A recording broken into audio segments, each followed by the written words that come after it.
Dios les bendiga, hermanos. ¿Cómo está? Bendecido, aleluya. Y comenzando un año nuevo, ¿verdad? Yo estoy doblemente bendecida porque Dios me está dando la oportunidad de compartir su palabra el día de hoy. Y aparte, pues, el primero del año, gloria al Señor, ¿verdad? Aleluya. Pues pueden tomar sus lugares, perdón. Estamos comenzando un año nuevo, hermanos. Estamos comenzando propósitos en nuestra vida, ¿verdad? Creo que solamente iniciando el año es cuando nosotros nos ponemos propósitos, cuando tenemos otra vez oportunidades de empezar a hacer las cosas bien y mejor, o de comenzar algo nuevo, o quizá de terminar algo que habíamos comenzado el año pasado. Pero ¿qué pasa con los propósitos de Dios? ¿Usted los tiene incluidos también en su lista? Aquellos propósitos que Dios puso en su corazón o que le dijo, quiero que hagas esto, ¿usted los tiene en su lista también? Yo creo que sí, ¿verdad? Y de eso vamos a estar hablando, hermanos. Y le voy a decir qué es un propósito. Dice que un propósito es el deseo, la voluntad o ánimo de hacer algo o de no hacerlo. Y quiero que abra su Biblia en el libro de Filipenses, capítulo 2. Filipenses, capítulo 2, versículo 13. Cuando lo tengan me indican con un amén. Filipenses, capítulo 2, versículo 13. Amén. Dice la palabra del Señor en nombre del Padre, del Hijo y del Espíritu Santo. Dice, porque Dios es el que en vosotros produce así el querer como el hacer, por su buena voluntad. Y yo le traigo otra versión. Dice así, porque es Dios el que da a usted el deseo de cumplir su voluntad y de que la lleve a cabo. Y así se llama el tema de esta prédica, el querer y el hacer. Aleluya. Y te voy a hablar primeramente del profeta Samuel. El profeta Samuel, desde que era bebé, él fue dedicado a Dios para servir en el templo. Su papá se llamaba Elcana y él tenía dos mujeres, una que se llamaba Penina y la otra que se llamaba Ana. Pero Penina ya tenía hijos, mas Ana no los tenía. Entonces era una costumbre para ellos ir al templo a dar un sacrificio, a dar una ofrenda. Mas Penina se burlaba de Ana porque ella no tenía hijos y la hacía sentir mal. Entonces dice que ella se entristecía, de tal grado que ella, dice la Biblia, que no quería comer. Pero un día Ana decide ir al templo a orar, a rogar y a suplicar a Dios que le diera un hijo. Y ella va hacia el templo y empieza su oración. Y hace un voto a Dios y le dice, si tú me das un hijo, uno, yo te lo voy a dedicar a ti. Yo lo voy a llevar al templo para que te sirva. Entonces dice que había un sacerdote que se llamaba Elí y él estuvo mirando porque ella no hablaba, ella solo movía sus labios y él dijo, esta mujer está borracha, esta mujer está ebria, y se acerca y le dice, tú no puedes estar aquí así. Y ella le dice, no, Señor mío. Y le empieza a platicar, lo que pasa es que en mí hay una aflicción, yo no tengo hijos. Y yo he venido aquí para pedirle a Dios que me dé uno. Y pues él le dice, pues, que Dios cumpla tu deseo. Y así lo hace. Dios se acordó de Ana y le manda un hijo y le pone Samuel. Entonces ella se acordó del voto que había hecho a Dios y cuando destetó al niño dice la palabra que ella cumplió su voto y lo llevó y hizo sacrificio y ahí lo dejó al cuidado del sacerdote Elí para que sirviera, para que él aprendiera a servir. Pero en el templo también servían dos sacerdotes más, que eran los hijos de Elí. Ellos eran Ofni y Fines. Y fíjese que los hijos de Elí eran malos. Ellos estaban corrompidos, ellos sobornaban a la gente y ellos no respetaban las ofrendas que la gente llevaba para Dios. Ellos ni siquiera respetaban a Dios. Ellos no tenían temor a Dios. Entonces Dios se enojó por el comportamiento de estos hombres y mandó un profeta a decirle a su padre Elí que él iba a traer juicio a su casa por el comportamiento, por el pecado que estos jóvenes estaban haciendo en el templo, porque ellos corrompían a las mujeres también. Se acostaban con las mujeres, con las servidoras en el templo, y eso a Dios no le agradó. Entonces él le dijo que los iba a juzgar porque él no los había corregido y él no le había estorbado el pecado a sus hijos. Y entonces le dice que ellos iban a morir todos el mismo día. Y así pasa el tiempo. Y Samuel crece, hermanos. Y yo quiero que vayamos al libro de Primera de Samuel, capítulo 3.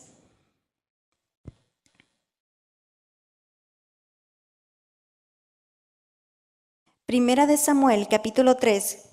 Y ahí habla cuando Dios llama a Samuel. Porque aquí dice, en el versículo 1, dice, y el joven Samuel ministraba a Jehová en presencia de Elí, y la palabra de Jehová escaseaba en aquellos días. No había visión con frecuencia. Samuel ya había crecido y aún seguía en el templo sirviendo, pero los hijos de Elí aún seguían sirviendo en el templo. Entonces llega el momento en que Dios empieza a hablarle a Samuel, al jovencito, y le dice, Samuel, Samuel. Y él dice, heme aquí, porque va con Elí. Y le dice, ¿para qué me llamaste? Dice, no, yo no te llamé, ve y acuéstate. Y él vuelve a escuchar su nombre, Samuel, Samuel. Y él se vuelve a parar y va con Elí. Heme aquí, ¿para qué me llamaste? No, yo no te llamé. Y fíjese lo que dice en el versículo 7. Y Samuel no había conocido aún a Jehová, ni la palabra le había sido revelada. Él ya tenía años sirviendo, varios años, era joven. Pero él no había tenido aún un encuentro con Dios. Entonces Elí se percata y dice, no, el que le está hablando a él es Dios. Y le dice, cuando vuelvas a escuchar tu nombre, tú vas a decir, habla que tu siervo oye. Y así pasó, le volvieron a hablar, Samuel, Samuel. Y fue cuando él ya dijo, habla que tu siervo oye. Dios tenía que darle un mensaje a Elí por medio de Samuel. Entonces Samuel se puso a escuchar detenidamente lo que Dios quería que él dijera. Y le dijo, le vas a decir a Elí que se llegó el tiempo en el cual yo le había dicho en el pasado que iba a traer juicio sobre él y sobre sus hijos, porque ellos se habían corrompido y porque él no les había estorbado el pecado a sus hijos. Y van a morir todos el mismo día. Y así hizo Samuel. Como Dios le dijo, él fue y dijo, y no le ocultó nada a Elí. Nada. Tal cual le había dicho Dios, así lo hizo Samuel. Samuel supo escuchar a Dios. De ahí en adelante Samuel empezó a tener una comunión. Empezó él a tener una lealtad y una fidelidad a Dios. Tanto que a él se le conocía como el profeta fiel, porque él hacía y decía al pie de la letra lo que Dios le decía. Entonces la gente lo tenía por un profeta fiel, por un siervo justo. Y Dios siempre estuvo a su lado. Quizá a lo mejor ahorita usted no sepa cuál es su propósito, pero si usted hace lo que Samuel, si usted se acerca a Dios y lo escucha, usted va a saber el propósito para el cual usted ha sido llamado. Aleluya. Y así como Samuel se le llegó el tiempo de servir, de hacer el primer propósito en Dios, así a nosotros se nos ha llegado el tiempo, hermanos, de servir, de cumplir los propósitos que Dios ha puesto en lo personal a nosotros pero también en la iglesia, porque ya los propósitos ya están dados, ya Dios se los ha dado a los pastores. El trabajo ya está, solamente el Señor quiere que usted esté dispuesto. Entonces se nos llegó el tiempo del querer y del hacer.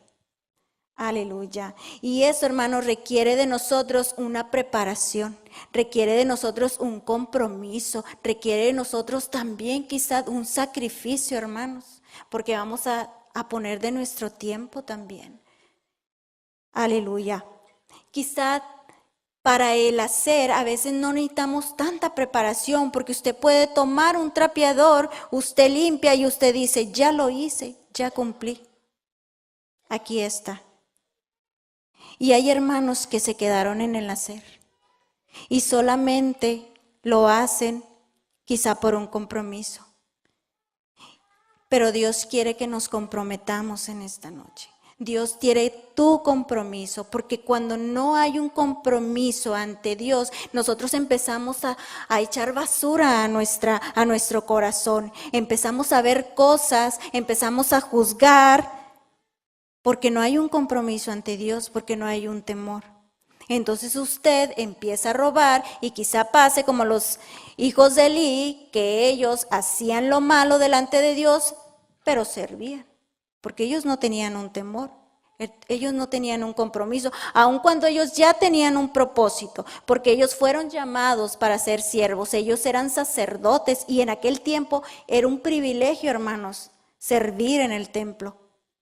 Pero ellos no cumplieron con ese propósito que Dios les había dado.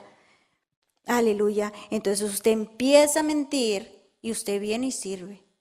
Y entonces usted empieza quizá a robar, que usted empieza quizá a tomar y usted viene y sirve. Y usted quizá hace de un infierno en su casa, pero usted viene y sirve. Y lo hace bien. Porque quizá no hay falla, no hay un compromiso. Entonces nosotros es el tiempo que hagamos un vallado de santidad, donde no permitamos a la gente de afuera venir a proponernos cosas que no son agradables delante de Dios. Porque si nosotros, los del templo, nos contaminamos, que hay de aquellos pequeños que vienen detrás, que hay aquellos pequeños nuevos que vienen con nosotros. Si nosotros ya estamos corrompidos, entonces nosotros tenemos que empezar a demostrarle a todos que tenemos más compromiso con Dios que con ellos. Aleluya. Nosotros tenemos que empezar a hacer la diferencia. Pero cuando usted tiene el querer, es porque usted ya ha tenido una comunicación con Dios. Es porque usted ya se ha sometido a Dios.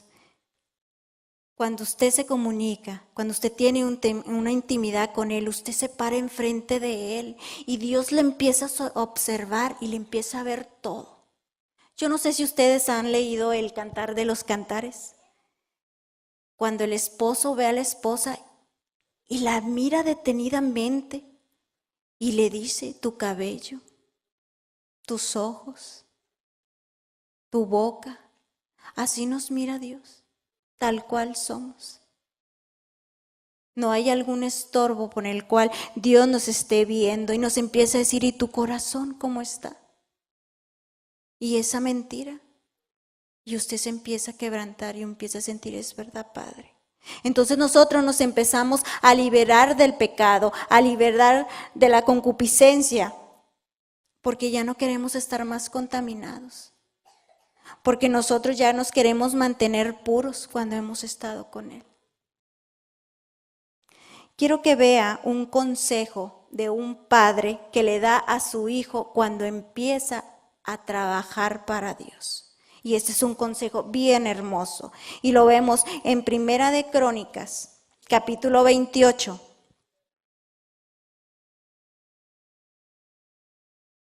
Primera de Crónicas, capítulo 28. Versículos 9 y 10, perdón. Aleluya.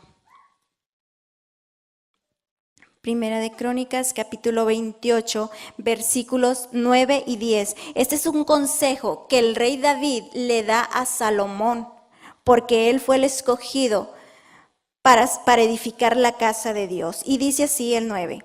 Y tú, Salomón, hijo mío, reconoce al Dios de tu Padre y sírvele con corazón perfecto y con ánimo voluntario, porque Jehová escudriña los corazones de todos y entiende todo intento de los pensamientos. Si tú le buscares, lo hallarás, mas si lo dejares, él te desechará para siempre.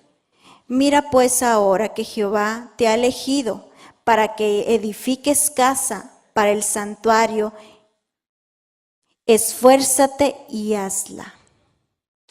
Esforcémonos y hagamos los propósitos de Dios.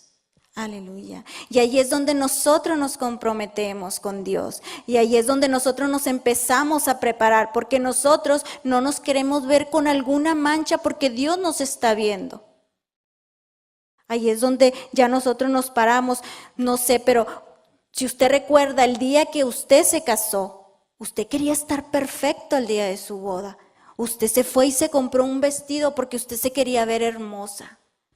Usted se fue y se maquilló porque usted quería verse bien. Usted fue y se compró su traje porque usted quería estar bien presentable delante de su amada. Aleluya. Y usted quería que todo estuviera, que el salón, que el banquete, que nada estuviera fuera de su lugar, porque era el día del querer. Y cuando usted ve entrar a su amada, cuando usted ve entrar a su amado, y ahí es donde dice, wow, qué hermosa es, no me equivoqué. Ella es la elegida, Él es el elegido para mi vida. Así nos ve Dios. Así cuando Dios nos ve con ese amor. Y quizá usted como yo también nos vemos esas imperfecciones y por eso nos queremos limpiar, porque no queremos estar manchados delante de Él. Aleluya. Y fíjese que Jesús eligió a una mujer para que le sirviera. Y eso lo vamos a ver en el libro de Lucas, capítulo 10. Esta historia habla de dos mujeres, de Marta y de María. Lucas capítulo 10, versículos del 38 al 42, viene esta historia. Dice que Jesús va y visita a Marta y a María. Entonces Marta sale al encuentro y pasa a Jesús, va a su casa, y María, su hermana, va y se sienta a los pies de Jesús para escuchar su palabra. Y Marta va y le dice a Jesús, oye, dile a mi hermana que me ayude a servir. Y Jesús le dice, Marta, Marta, tienes muchos quehaceres. María ha escogido la buena parte y no le va a ser quitada. María había escogido estar con el Salvador, estar con Jesús, porque ella quería saber qué era lo que decía Él, por qué tanta gente lo seguía, qué era lo que había llevado a su casa. Y Jesús no le iba a negar esa necesidad que María tenía, ese anhelo que María tenía. Y si nos recordamos del texto pasado, dice, si lo buscares, lo hallarás. Y María buscó a Jesús, porque dice que ella fue y se postró a los pies de Él.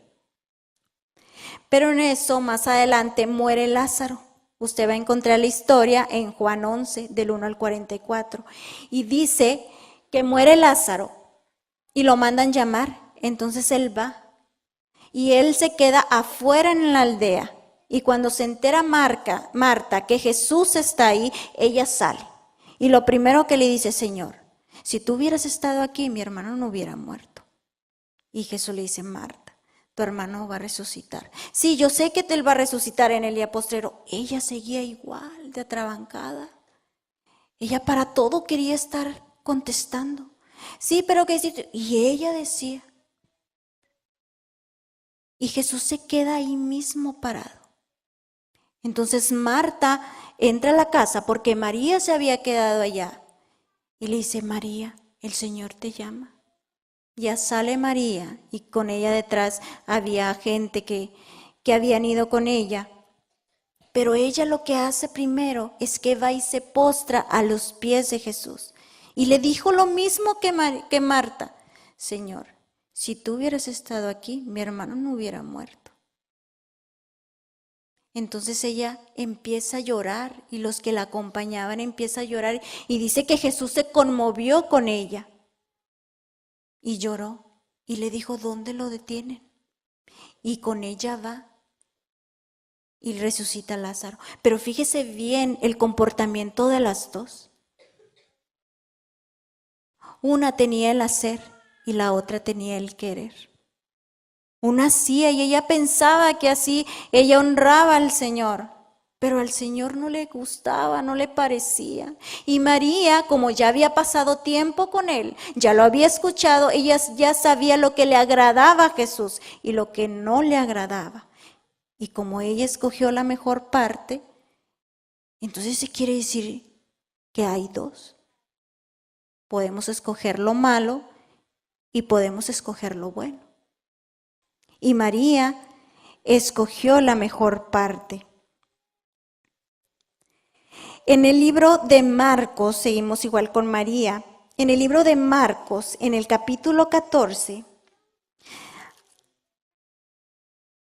Marcos capítulo 14, del versículo del 3 al 9, aleluya. Dice así, sígame con su vista, hermano. Dice, pero estando en Betania, en casa de Simón, el leproso, y sentado a la mesa, vino una mujer con un vaso de alabastro de perfume de nardo, puro, de mucho precio, y quebrando el vaso de alabastro, se lo derramó sobre su cabeza. Aleluya. Ella estaba ahí porque estaba ungiendo al Salvador, porque estaba ungiendo a Jesús. Porque eso es lo que produce Dios cuando nosotros pasamos tiempo con Él. Cuando pasamos tiempo con Él en la oración, cuando pasamos tiempo con Él leyendo su palabra, entonces aprendemos que la fe en Dios y la comunión íntima con Él es lo más importante en nuestra vida. Aleluya. Y María supo escoger esa parte. Entonces ella, como pasó tiempo con Él, ella supo que tenía que ungir al Salvador. Pero a ella no le importó porque ella fue a una casa donde no fue invitada. Pero con tal de estar con Él, hermanos, ella fue.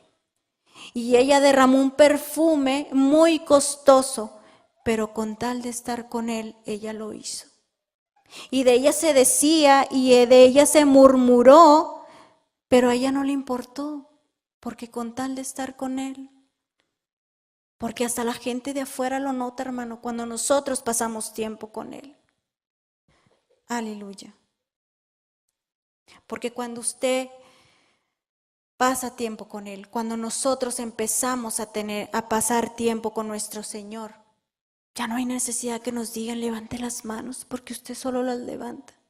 No hay necesidad que nos diga adore porque aquí está el Señor, cuando usted ya sabría que el Señor acababa de entrar. Aleluya. María pasó tiempo con Jesús y ella supo el propósito que Dios tenía, que era ungir al Salvador. Cuando seguimos en el 6, en el 4 dice, hubo algunos que se enojaron dentro de sí y dijeron, ¿para qué se ha hecho este desperdicio de perfume? ¿Por qué podían haberse vendido por más de 13 denarios y haber dado a los pobres? Y murmuraban en contra de ella. Hablaban mal de ella, pero fíjese el 6. Pero Jesús dijo, déjenla.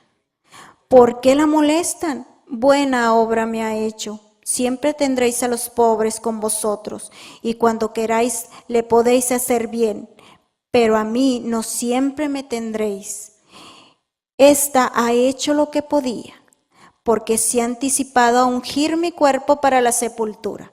Y el 9, de cierto os digo que donde quiera que se predique este evangelio, en todo el mundo también se contará lo que ésta ha hecho para memoria de ella. Wow. Aquí Jesús la inmortalizó a esta mujer y le dijo que se hable de ella. Y hasta la fecha se sigue hablando de esta mujer que fue y ungió a Jesús. Y cuando Jesús fue sepultado ya en su muerte, hermanos, dice que pasó el día de reposo. Y dice que unas mujeres muy de mañana compraron especias aromáticas. ¿Para qué creer, hermanos? Para ungir a Jesús. Y fueron al sepulcro. Pero hubo alguien que estaba ahí, un ángel, y le dijo: hey, ¿a quién buscas?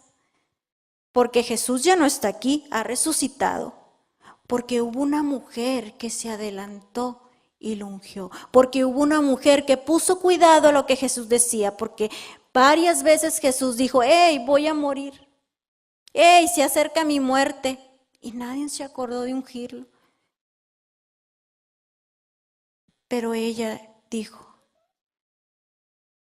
ella se adelantó y pasó tiempo con él. Y puso cuidado a las palabras que él decía. Porque ya varias veces lo había dicho.